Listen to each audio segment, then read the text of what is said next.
Some new words, some words for abuse in my Roget's Thesaurus of Words for Intellectuals by David Olson. I think that's Michelle Bevilacqua. I can't pronounce that. And Justin Cord Hayes.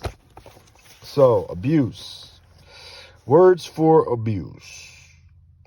Have you ever looked for the perfect word and it's at the tip of your tongue, but you just can't say it because you're just not smart enough? You just don't know that many words. Your wordplay game is really poor. Maybe it's because your parents were stupid, or you're just stupid, or maybe your parents were smart and you're just dumb. But we've all been in a situation to where we wanted to express ourselves, but we just can't because language is learned. It's hereditary, but it's learned. You learn how to use language at a very young age. And if you're poor, it's very hard to disassociate yourself with those poor skills that you learned as a kid. So with that being said, new words that you can use for abuse from the intellectual words. Words for intellectuals. Revile, it's a verb, revile, to curse or abuse in harsh language. Instead of saying abuse, you can say, you reviled me, something stupid, right? Adjectives for contumelious, insolently, humiliating, and abusive. Contumelious, it's contemptuous and insulting. How about opprobrious, abusive and disrespectful? Martha was caught off guard by her friend's sudden opprobrious attack on her behavior of the previous nights. Scurrilous, offensive to civilized discourse, verbally abusive, vulgar, coarse, and slanderous.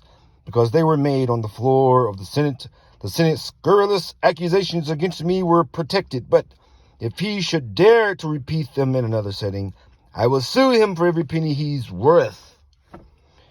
Truculent, rude, mean, scathingly harsh. He knew the play was not his best, but James was not prepared for the truculent reviews by all the critics. Poor James. Still on adjectives. Virulent, poisonously or intensely hostile. Marla's virulent words were meant to hurt her sister deeply. Poor Marla. Vitriolic, acidic, harsh, caustic. McCarthy's vitriolic attacks on organizations with no actual communist ties went completely unchallenged in the Senate. Ah, you scandalous politician. Vituperative, scathing and harshly abusive as criticism. You can't hide your vituperative attack behind a few surface pleasantries. Vituperative. And that is still adjectives. Now let's move on to some nouns. Invective and obloquy. Invective, criticism or negative observations expressed in the strongest, harshest possible terms. The art of invective resembles the art of boxing. Very few fights are won with a straight left. It is too obvious, and it can be too easily countered. Obloquy, censure or verbal abuse of a person, especially by many people or the public discredit. There appears to be no end to the number of celebrities whose activities result in dramatic and lengthy obloquy. Poor celebrities. Now, on to the antonyms for abuse. Extol and laud.